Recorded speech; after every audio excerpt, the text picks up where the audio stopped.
چلے جاتے ہیں ہمارے بزرگ، ان کو ثواب پہنچانے کے لیے اگر ہم کسی کو بلاتے ہیں، بچوں کو یا کسی حافظ قرآن کو کہ قرآن پڑھیں، تو کیا وہ ثواب انہیں ملتا ہے؟ دوسرا سوال یہ ہے کہ مرنے کے بعد انسان کی زندگی، کیا جو نیک لوگ ہیں وہ قبروں کے اندر ہی ہیں، اور کیا ان کا کوئی عمل دخل دنیا میں رہ جاتا ہے، یا کیا وہ ہمارے لیے کوئی دعا کر سکتے ہیں یا نہیں؟ پلیز ذرا تفصیل سے اس معاملے میں روشنی فرمائیے۔ اس میں تو کیٹیگوریکل میرا جواب ہے کہ قطعاً نہیں، بلکہ یہ بدعت ہے،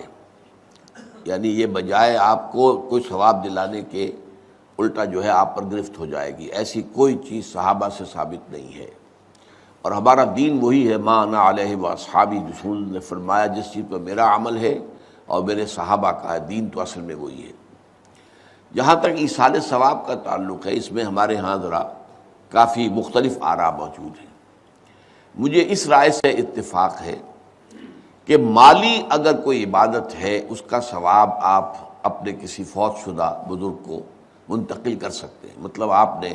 کسی بیوہ کی کوئی مدد کی ہے، کسی یتیم کی کوئی مدد کی ہے، کسی دینی کام میں پیسہ لگایا ہے، کوئی صدقہ جاریہ شروع کیا ہے خدمت خلق کے لیے وغیرہ وغیرہ، تو اس کی تو جو ہے اس کے ثواب کو منتقل کیا جا سکتا ہے کہ اللہ اس کا ثواب میرے والد یا میری والدہ کے روح کو پہنچا دے۔ جسمانی نہیں، آپ نماز پڑھ کے کہیں اس کا ثواب، یا روزہ رکھ کر کہیں کہ اس کا ثواب، یا یہ کہ آپ قرآن پڑھ کر کہیں، یہ آپ ہی کو ثواب ہوگا، آپ خود پڑھیں گے آپ کو ثواب ہوگا۔ البتہ ایسے تمام افعال کے بعد جب آپ اللہ سے دعا کریں گے، یہ نہیں کہیں گے کہ میرے اس فعل کا ثواب منتقل کر دے، اے اللہ میرے والدین کی مغفرت فرما، تو یہ کوئی نیک کام کرنے کے بعد جو ہے اس دعا کی تاثیر جو ہے وہ بڑھ جاتی ہے۔ بس اس پہلو میں انڈائریکٹلی اس کا ایک تعلق بن جائے گا، ورنہ یہ کہ وہ اس طریقے سے بچوں کو بلانا اور پڑھانا اور یہ جو ہے سوئم میں کرنا اور قرآن خوانی کی محفلیں، یہ سب بدعات ہیں، اور یہ در حقیقت دین میں اضافے ہیں، اور ان کی کوئی حقیقت نہیں ہے۔ دیکھیے، انسانی زندگی کے یہ 3 دور ہیں: حیات دنیاوی جو ہماری پیدائش سے شروع ہو کر اور ہماری موت پر ختم ہو جائے، پھر حیات برزخی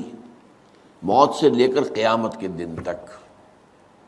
اور پھر حیات اخروی ہے قیامت میں ریزریکشن کے بعد سے وہ زندگی جو ہے جو جنت یا دوزخ کی ہے۔ اس میں ان دونوں زندگیوں کے بارے میں تفصیل سے کوئی بات کرنا بالکل غلط ہے، اور اس سے فتنے پیدا ہوتے ہیں۔ ظاہر بات ہے کہ قبر، جسم تو قبر میں رہتا ہے، اس میں تو کوئی شک ہی نہیں ہے، روح کہاں جاتی ہے؟ کیا وہ بھی قبر ہی میں رہتی ہے یا کہیں اور چلی جاتی ہے؟ قرآن مجید میں سجین اور اعلیٰ علیین کا ذکر موجود ہے، لیکن یہ تمام چیزیں متشابہات میں سے ہیں۔ یہ تمام چیزیں قرآن مجید میں سورہ آل عمران کے شروع میں بیان کیا گیا ہے کہ ہم نے یہ کتاب اتاری ہے، اس میں کچھ آیات محکمات ہیں، کچھ متشابہات ہیں۔ وہ متشابہات کا ایگزیکٹ مفہوم جاننا اس وقت ہمارے لیے ممکن نہیں ہے۔ یہ تو جب اس عالم میں ہم پہنچیں گے تو معلوم ہوگا کہ ہاں یہ بات تھی کہ جو قرآن مجید میں اس طور سے کہی گئی تھی۔ لیکن یہ کہ اس وقت جو ہے جتنا کچھ ہمیں حدیث صحیح میں مل جائے یا قرآن میں مل جائے، اس عالم برزخ میں بھی یہ تو ہوتا ہے کہ جو نیک لوگ ہیں انہیں کچھ نہ کچھ جو ہے اثرات اچھے ان پر پڑتے رہتے ہیں، ان کی ارواح پر کہہ لیجئے، اور کچھ جو برے ہیں ان کے اوپر جو آخری انجام ہونا ہے اس کی کچھ ریفلیکشن ہوتی رہتی ہے، جس کو حدیث میں کہا گیا ہے کہ ہر قبر جو ہے وہ یا تو جنت کے باغیچوں میں سے ایک باغیچہ ہے یا دوزخ کے گڑھوں میں سے ایک گڑھا ہے،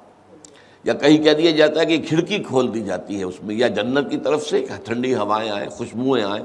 اور یا دوزخ کی طرف سے کہ آگ کی لپٹ آئے۔ دوزخ میں داخل ہوں گے قیامت کے بعد ہی، اور جنت میں داخل ہوں گے قیامت کے بعد ہی، لیکن اس کے کچھ آثار پڑنے شروع ہو جاتے ہیں،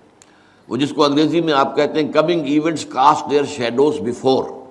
بعد میں آنے والے واقعات جو ہیں ان کے کچھ سائے جو ہیں پہلے سے آنے شروع ہو جاتے ہیں۔ تو اسی طرح سمجھیے کہ جو کچھ آخرت میں کسی انسان کے ساتھ ہونا ہے اس کا ایک عکس جو ہے وہ عالم برزخ میں شروع ہو جاتا ہے۔ اسی لیے قرآن مجید میں یہ بھی آیا ہے کہ یہ جو آل فرعون تھے یہ صبح و شام جہنم پر پیش کیے جاتے ہیں، اور قیامت کے دن پھر کہہ دیا جائے گا ادخلوا آل فرعون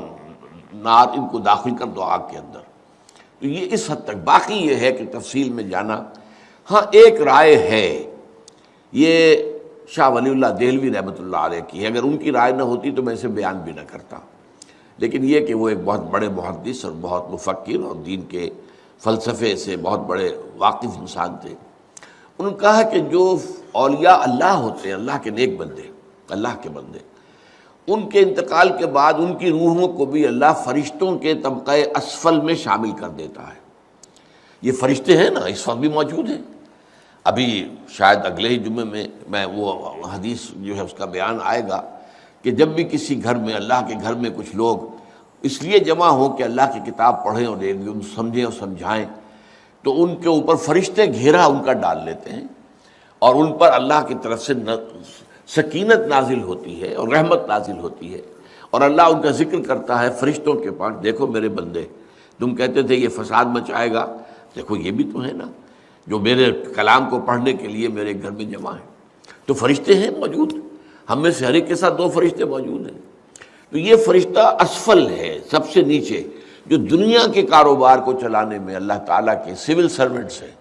پھر اس سے اوپر کے فرشتے ہیں، اس سے اور اوپر کے فرشتے ہیں، پھر مقربین ہیں جو اللہ تعالیٰ کے قریب ترین فرشتے ہیں۔ لیکن یہ کہ ملائکہ کے طبقہ اسفل میں شامل کر لیتے ہیں تاکہ جو کام اللہ تعالیٰ ملائکہ سے لیتا ہے وہ ان سے بھی لینے شروع کر دیتا ہے۔ لیکن ہمیں یہ اجازت نہیں ہے کہ ہم فرشتوں کو پکار کر کہیں کہ اے فرشتے، اے جبریل، اے میکائیل، یا فلاں، اے منکر، جو یا میرے جو ہے کرامن کاتبین، میرا یہ کام کر دو۔ نہیں، یہ شرک ہو جائے گا۔ اسی طرح ہو سکتا ہے کہ انبیاء کی ارواح جو ہے وہ بھی اللہ تعالیٰ نے شامل کی ہوئی اس لشکر کے اندر، وہ کام کر رہے ہوں اور وہ اللہ تعالیٰ کے حکم سے مختلف معاملات جو ایگزیکیوٹ کرتے ہوں، لیکن ہم کسی کو پکار نہیں سکتے۔